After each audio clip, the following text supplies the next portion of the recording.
Šī būs ļoti personiska liecība par to, kā es caur kādu notikumu piedzīvoju, kā Dievs ļoti praktiskā veidā pieskars manai ievainotajai miesai un dvēselē. Tas notika tieši pirms 2 gadiem gavēņa laikā, kad piedalījos klusuma rekolekcijās Tiberiādas kopienā Lietuvā. Tās bija ļoti īpašas un atmiņā palikušas rekolekcijas, kurās piedzīvoju skaistus lūgšanu laikus un īpašus mirkļus kopā ar Dievu. Vēl tagad atceroties piedzīvoto, sirdī jūtu lielu saviļņojumu. Rekolekciju laikā katru vakaru svinējām dievkalpojumu. Un vienā no šiem dievkalpojumiem, ko aizvadījām gavēņu noskaņās, mācītāji bija nolēmuši, ka mēs praktiskā veidā piedzīvosim zaļajā ceturtdienā iedibināto Jēzus tradīciju – kāju mazgāšanu. Tas nozīmē, ka baznīcas centrā tika nolikta mazgājumā bļoda, un katrs rekolekciju dalībnieks tika aicināts uz kāju mazgāšanu. Tādā veidā atainojot evaņģēlijas stāstu par Jēzu, kurš pirms pēdējā vakarēdiena mazgājas kājas saviem apustuļiem. Šis negaidītais paziņojums mani pilnīgi satricināja. Mani pārņēma milzīgas bailes, un es sapratu, ka es to nekādā gadījumā nepieļaušu. Man pat gribējās tūlīt pat iziet no baznīcas. Un viens no iemesliem, kādēļ es izjūtu šo lielo satricinājumu, bija tas, ka es vienmēr tieši savas kājas biju uzskatījusi par neglītāko savu ķermeņa daļu, jo jau ilgus gadus biju cīnījusies ar fizisku savainojumu, kas radīja diezgan lielu diskomfortu. Un tā es biju sevī nolēmusi, ka tā ir mana ķermeņa daļa, ko es vienmēr slēpšu un nevienam nerādīšu, pat Jēzum ne. Un tad notiek šis dievkalpojums, es redzu, kā mani rekolekciju biedri dodas uz kāju mazgāšanu, bet pati skaidri zinu, ka es to nedarīšu. No vienas puses man ir ļoti žēl, no otras pārliecība, ka es to nevaru izdarīt. Es vēl iedomājos, kāpēc Jēzus izvēlējās mazgāt tieši mācekļu kājas, ka es varētu viņam atļaut mazgāt jebko citu, kā Pēters bija sacījis, rokas un galvu, bet viņš izvēlas tieši to daļu, ko es vairāk vēlos noslēpt no visiem.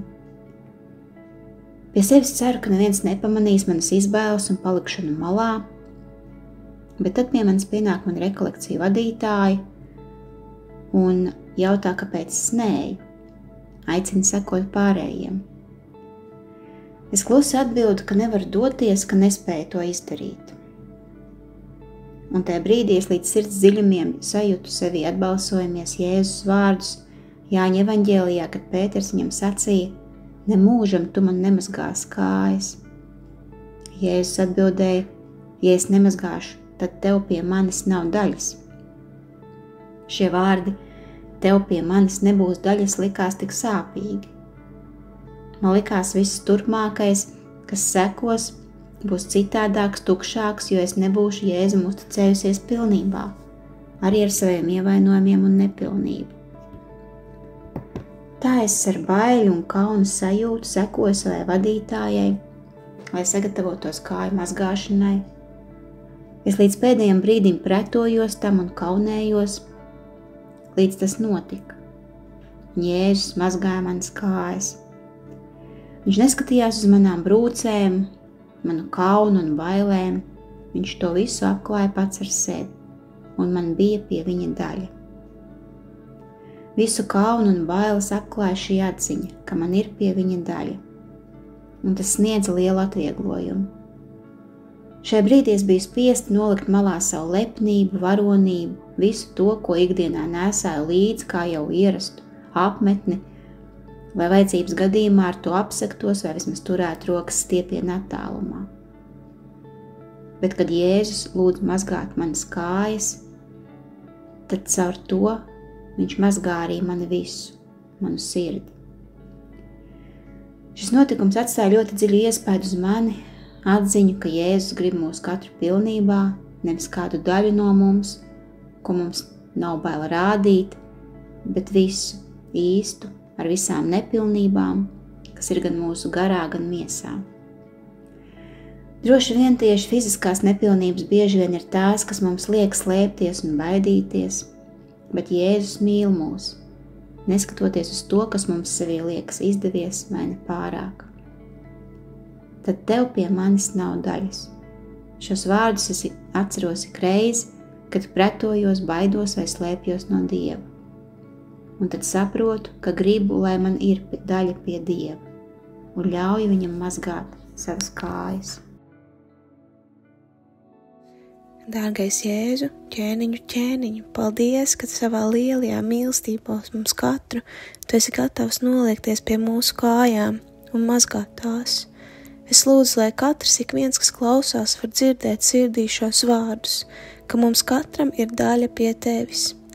Ļauj mums atdot sevi visu tev, lai tu vari mums mazgāt, attīrīt visu, lai mēs taptu šķīsti un tev patīkami. Mīļais Jēzu, mēs lūdzam, lai tu māci mums katram lūkoties uz tevi, ieraudzīt tevi patiesībā, un lai tu vari mums mazgāt kājas, sirdi, mazgāt mums visus, jā, Kungs Kristu, ka mēs varam noliekties pie tevis, jā, būt uz ceļiem, jā, pie tavām kājām, Kungs. Jēzu, māci mums atdot visu sevi tev. To mēs lūdzam, jā, ar tiem vārdiem, ko tu pats mums esi mācījis.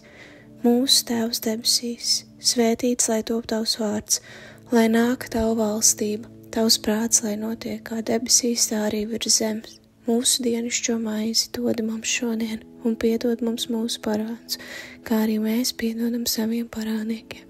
Un neieved mūsu kārdināšanā, bet atpestī mūs no ļaunā, jo tev pieder valstības, spēks un gods, mūžīgi mūžos. Āmen. Lai mūs svētī un pasargā visuvarenais Dievs Tēvs, Dēls un Svētais Gars. Āmen.